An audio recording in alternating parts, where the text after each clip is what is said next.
Assalamualaikum warahmatullahi wabarakatuh.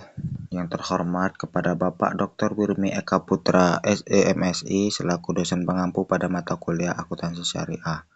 Perkenalkan, nama saya Khairul Iksan dengan NIM C1C022022. Di sini saya akan mempresentasikan mengenai materi akad mudharabah. Baiklah, langsung saja kepada materi pengertian dari akad mudharabah, yaitu secara etimologi mudharabah adalah bentuk masdar dari fi'il madhi yang berarti berdagang atau memperdagangkan. Mudharabah disebut juga dengan muamalah karena umat Islam di Irak menyebutkan mudharabah dengan istilah muamalah. Mudharabah disebut juga dengan qirad. Sedangkan pengertian dari akad mudharabah ini lanjutannya yaitu dapat disimpulkan bahwa yang dimaksud mudharabah adalah akad antara dua pihak. Pihak pertama sebagai pemilik modal dan pihak yang lain sebagai pelaksana modal atau seseorang yang ahli dalam berdagang untuk mengoperasionalkan modal tersebut dalam usaha-usaha produktif, dan keuntungan dari usaha tersebut dibagi dua sesuai dengan kesepakatan.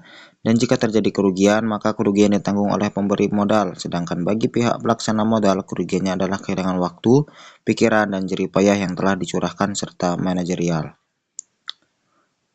Kemudian lanjut kepada dasar hukum dari mudharabah. Dasar hukum mudharabah yaitu yang pertama bersumber dari Al-Quran. Dalam Al-Quran tidak disebutkan dengan jelas tentang mudharabah, walaupun demikian ulama di kalangan kaum muslimin telah sepakat tentang bolehnya melakukan kerjasama semacam perniagaan ini. Kaum muslimin sepakat bahwa mudharabah itu adalah salah satu bentuk kerjasama dalam lapangan muamalah yang dibolehkan, karena membawa kemaslahatan dan bahkan bisa dipandang sebagai satu bentuk kerjasama yang perlu dilakukan. Di dimensi filosofis yang melandasi mudharabah adalah adanya penyatuan antara modal atau kapital dan usaha, skill dan entrepreneurship yang dapat membuat pemodal dan pengusahanya mudharib, berada dalam kemitraan usaha yang lebih fair dan terbuka, serta kegiatan ekonomi ini lebih mengarah pada akad antara dua pihak. Dasar mudharabah yang selanjutnya adalah ijma. Berdasarkan ijma, golongan sahabat yang sesungguhnya tidak menolak harta anak yatim untuk dilakukan mudharabah yang berdasarkan pada ijtihad Umar bin Khattab. Adapun perlakuan akuntansi pada akad mudharabah ini diatur pada PSAK 105, yaitu mengatur pengakuan, pengukuran, penyajian, dan pengungkapan transaksi mudharabah. Pernyataan ini diterapkan untuk entitas yang melakukan transaksi mudharabah, baik sebagai pemilik dana maupun pengelola dana. Dana mudharabah yang disalurkan oleh pemilik dana diakui sebagai investasi mudharabah pada saat pembayaran kas atau penyerahan aset non-kas kepada pengelola dana. Dana yang diterima dari pemilik dana dalam akad mudharabah diakui sebagai dana syirkah temporer sebesar jumlah kas atau nilai wajar aset non-kas yang diterima. Pada akhir periode akuntansi, dana syirkah temporer diukur sebesar nilai tercatatnya.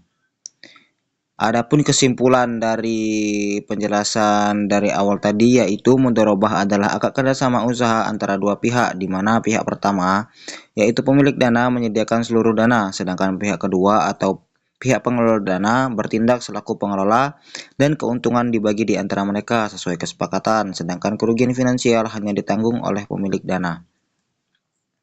Di dalam PSAK 105 itu mengatur mengenai pengakuan, pengukuran, penyajian, dan pengungkapan transaksi mudharabah. Pernyataan ini diterapkan untuk entitas yang melakukan transaksi mudharabah baik sebagai pemilik dana maupun pengelola dana.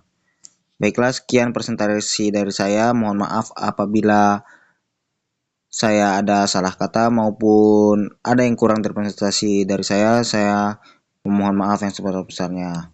Sekian dari saya akhiri dengan wassalamualaikum warahmatullahi wabarakatuh.